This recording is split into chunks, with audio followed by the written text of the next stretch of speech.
విశాఖలోని విలువైన స్థలాలు ఆక్రమణలకు గురవడం కలకలం రేపుతోంది. సాక్షాత్తు సీఎం చంద్రబాబు నాయుడు, ఉప ముఖ్యమంత్రి పవన్ కళ్యాణ్ హెచ్చరికలు చేయాల్సి వచ్చిందంటే పరిస్థితి ఎలా ఉందో ఇట్టే అర్థం చేసుకోవచ్చు. కూటమి సర్కార్ భూ ఆక్రమణదారుల భరతం పట్టేలా కలెక్టరేట్లో రెవెన్యూ క్లినిక్ పేరిట ఫిర్యాదులను స్వీకరిస్తోంది.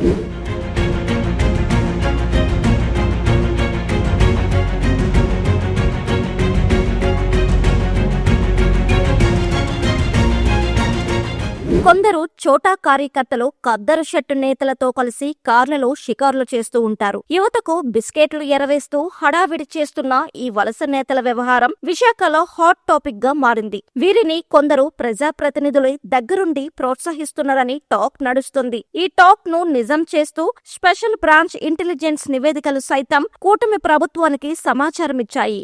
దీంతో ముఖ్యమంత్రి చంద్రబాబు, డిప్యూటీ సీఎం పవన్ కళ్యాణ్ విశాఖలో జరుగుతున్న భూ కబ్జాల వ్యవహారం తెర వెనుక నడిపిస్తున్న రాజకీయ ముఠా నాయకుల బాగోతం చెబుతూనే హెచ్చరికలు జారీ చేశారు. స్థల వివాదాల్లో రాజకీయ జోక్యం ఉండకూడదని, కేసులు పెట్టి విచారణ చేయాలని సీఎం స్పష్టం చేశారు. దీంతో పోలీస్ కమిషనర్, జిల్లా కలెక్టర్ సైతం కబ్జాదారుల వ్యవహారం పక్కాగా తెలుసుకుంటున్నారు.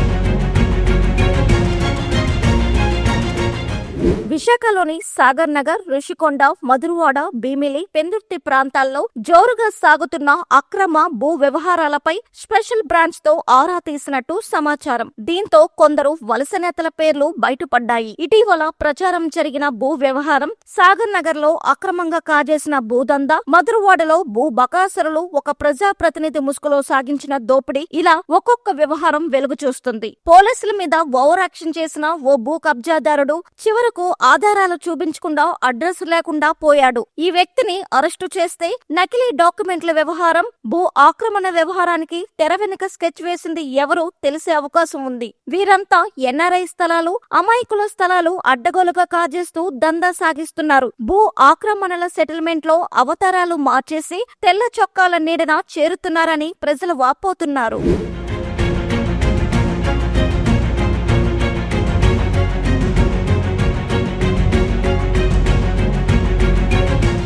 మరికొందరు కార్యకర్తలు ప్రజాప్రతినిధుల పేర్లు వాడేసుకొని దర్జాగా కబ్జాలు చేస్తున్న పరిస్థితిని కూడా పోలీసులు గమనించారు. ముఖ్యంగా భూ ఆక్రమణల తరువాత మధురవాడ సబ్ రిజిస్టర్ ఆఫీస్ లో దర్జాగా రిజిస్ట్రేషన్లు చేస్తున్నారని ఆరోపణలు ఉన్నాయి. సాక్షాత్తు దారపలం భూముల్లో జిల్లా కలెక్టర్ పేరిట హెచ్చరిక బోర్డులు ఉన్నా సరే ఆక్రమణలు, రిజిస్ట్రేషన్లు జరిగిన బాగోతం మీద వీబీసీ ఆన్ టీవీలో ఒక కథనం ప్రసారం కావడం తెలిసిందే. దీంతో రెవెన్యూ క్లినిక్ కి తొలివారమే 72 ఫిర్యాదులు రావడం విశేషం.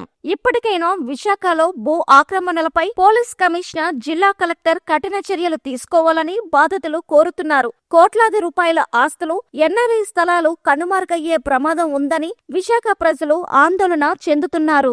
నేటికి 7 సంవత్సరాల నుంచి కలెక్టర్ ఆఫీస్ చుట్టూ, ఎంఆర్ఓ గారి చుట్టూ, తర్వాత అధికారుల చుట్టూ తిరుగుతున్నాను కానీ నా ఇంటి సమస్య అనేది ఇప్పుడు వచ్చి అవ్వట్లేదు సార్. నారా చంద్రబాబు నాయుడు దగ్గరికి వెళ్ళాను, లోకేష్ బాబుని కలిశాను, పవన్ కళ్యాణ్ కలిసాను సార్. ఇదే స్పందనలోను మేమేమీ చేయలేమని చేతులు ఎత్తేసి ఆల్రెడీ మాట్లాడుతున్నారు సార్. నేను హార్ట్ ఆపరేషన్ అయ్యి 1 year అవుతుంది సార్. నాకు ఒక వ్యక్తి, దివకాల గంగరాజు అనే వ్యక్తి ఆల్రెడీ నా ఇంటిని ఆక్యుపై చేసుకున్నారు సార్. రౌడీజంగా, దౌర్జన్యంగా ఆ ఇంటి కోసం ఆల్రెడీ ఎన్నిసార్లు పోలీసు వరకు సిపిలోకి పెట్టాను సార్. సిపి ద్వారా ఆ సిపి గారు కూడా ఆల్రెడీ ఎంక్వైరీ చేశారు. ఎంఆర్ఓ కూడా ఆల్రెడీ మీకు ఇల్లు వేరే వాళ్ళు నీ ఇంటికి ఆల్రెడీ ఆ ఇంటి మీద ఉంటే ఆల్రెడీ నేను పట్టా ఇవ్వడానికి అవ్వదు, జీవో నెంబర్ 30 ప్రకారం నాకు పట్టా ఇవ్వండి సార్. ఇదిగో సార్ నా ఇంటి పన్ను, కరెంట్ బిల్లు అన్ని కూడా నా దగ్గరే ఉన్నాయి సార్. నా 2 పిల్లలు సార్. నేను రోడ్డు మీదకి వచ్చేసాను సార్. ఎమ్మెల్యే గారి దగ్గరికి వెళ్ళాను. ఎమ్మెల్యే గారు కూడా ఆల్రెడీ నేను ఏమి చేయలేను, ఇది రెవెన్యూ, దీనికి ఆల్రెడీ కోర్టుకి వెళ్ళాలి తప్ప మేము ఏం చేయలేమని ఆయన చెప్పేశారు సార్. అలాగని ఈ అధికారుల చుట్టూ ఇప్పుడు కొత్తగా రెవెన్యూ క్లినిక్ అని వచ్చింది, ఈ రోజు అని వెళ్దామని అంటే మన జేసీఓ గారి దగ్గరికి వెళ్తే ఆల్రెడీగా మేమేం చేయలేమమ్మా, ఎంఆర్ఓ గారు ఏం చేస్తారు, మేము చూస్తాంలే అనేసి వాళ్ళు దరఖాస్తు తీసుకున్నారు. అంతే, అదే సంతోషంతో వచ్చాను తప్ప ఏం చేస్తారు అనేది కూడా హామీ ఇవ్వలేకపోయారు సార్.